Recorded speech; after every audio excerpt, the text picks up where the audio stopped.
So you might be wondering why I'm stood in a field surrounded by dairy cows. Well, today we're going to find out whether ex-dairy British beef is any good.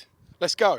So typically speaking, in the UK, most of our beef is grass-fed, which will mean less intramuscular fat. But I'm guessing these guys at Meat Matters, they're grain feeding these ex-dairy, I believe. I haven't asked him, but I will. The intramuscular fat is absolutely unbelievable. Let's get it open. That marbling is absolutely amazing. Now I've got to say, for English beef, that is exceptional. There is a big debate to take the silver skin off. There's a little bit of hard fat there. I'll take that off. There is a little bit of hard fat there as well. Just going to trim that off. Do you know what? I'm going to take that silver skin off just under it. Trying not to take any of that gorgeous meat away. Peeling it away. So you are literally just trying to get that silver skin off. That's all you're trying to do. Okay, so that feels quite soft. I'm just going to leave that. I didn't do too badly. There's not a lot of meat in amongst all of that. That marbling is amazing. Okay, so the bottom, you can score it. I'm not going to bother. You want these to hold together. The whole idea about these is having them on the bone. If you take the membrane off, you will end up losing the bones. They'll fall out and then you can't present them with the bones. So for the meat side, we're going to put some oil on there just to let that rub adhere. Now, I've got Tubby Tom's garlic oil. And I've got to say, it's really good stuff. So just a very light coating. Rub it in so it goes tacky. Now, for these ribs, you can do just salt, pepper, garlic. But today I'm going to be using Tuffy Stone's umami rub. Go nice and high so you can get a nice even coating. Not going to go too heavy with this. Get a little bit on those sides. Then I'm going to go on real heavy with pepper. And I've got to say, if you're just getting into barbecue and you're looking to smoke meats for the first time and you don't want to risk a brisket, these are perfect. They're very forgiving. Most people over in the States like to use 16 mesh black pepper. Just any coarse black pepper is good. We're going to go on real heavy with the pepper because it can take it. It's all good. Trust me, it works. Also helps with the crust, better known as the bark. Don't forget those sides, as Bradley Robinson says. These are going to shrink a lot. You're probably going to see about that much meat on the bone, but they raise right up and shrink. One more coat of the pepper over the top. Give them a good 10-15 minutes for that to adhere. Okay, so what we got going on here is the whole base of this is full of this lumpwood charcoal. I've lit it in two places using those Easy Start all natural fire starters. We've basically got the bottom vent fully open. We're just going to get these two patches going. So once they start glowing up, we'll then put the deflector plate on. Then we'll shut the lid, adjust the dampers top and bottom to get it 120, 125 degrees Celsius. Then we'll put the ribs on. Okay, so now we've got a lot less smoke and a lot more heat. We're ready to put that deflector plate on. I use, most of the time, a big lump of wood like this. I just find it works for me. You can just put little lumps of wood here and there. It's up to you, but that's a nice lump of cherry.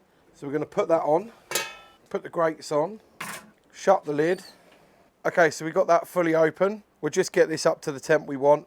See you in a bit. Pretty much bang on 250 degrees Fahrenheit, 120, 125 degrees Celsius. I didn't season the underside at all. It's just pointless. As you can see, I went really, really heavy with that pepper. Absolutely will not affect it. It will still be awesome. Let's get this shut. We'll check on these in about an hour and a half to 2 hours. There's no point in keep opening it up. That old saying of, if you're looking, you're not cooking, absolutely applies to this cook. Okay, so we're bang on the 2 hour mark and we've been bang on 250 degrees Fahrenheit. Looking good, getting a nice bark on there. See, it's not sticking, rendering down nicely. Quite squidgy, getting a bit of a pull off the bone. Still got a little way to go yet, but it's getting there and they're looking really good and smelling amazing. That bark to form like that, even in the wet bit, you're not getting that pepper and all that seasoning stick to your finger. That is what you're looking for, all about that bark. So let's get this shut. Okay, so we ramped it up to about 375. We're at the 3 hour mark. Let's just have a look. So right now we're just looking to make sure they're not burning, and absolutely fine. Tensing up a bit, which is what you want. The fat is rendering down, but it's going to take a little bit longer than I thought. We're just going to keep going. I don't even think I'm going to wrap these, to be honest. Cooking quite evenly and nicely. You've got the deflector plate. This is kind of working as a deflector as well, this big tray. Winner, winner. just working absolutely fine. Probably going to be another couple of hours, to be honest, but we'll just have to see. Okay, so we're at the 4.5 hour mark now. They're feeling pretty good. When I'm pressing them, they are feeling a little bit tight, but I'm pretty sure, yeah, virtually no resistance. And we are at 200 Fahrenheit. So what I'm going to do, I'm just going to wrap these up in the beef tallow that's rendered out of it, the beef fat that's rendered out, and then let them rest for a good hour.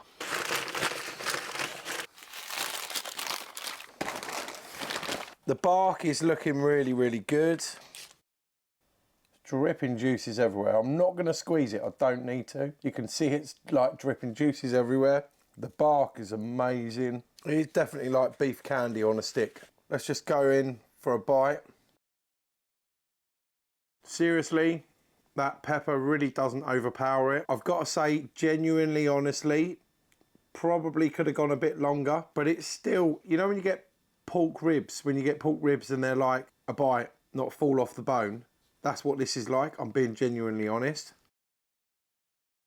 There's no toughness to it, but there's a bite, but it just shows how forgiving these really are. If you want fall off the bone with something like this, you'll just go that bit further. Genuinely amazing flavour, 100%. And that pepper just doesn't overpower it at all. So when ex-dairy cows go into their retirement and are looked after really well, just like they are now, I mean, you know, look at this lush green grass they're eating. You just cannot go wrong. It produces some really, really good beef. And if it's grain fed into the retirement, like 2 years after, could be even better.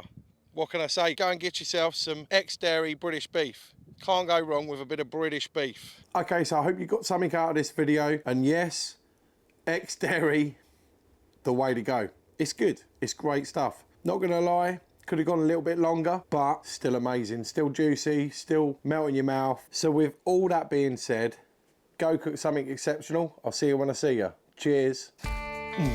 Oh, the beef flavour.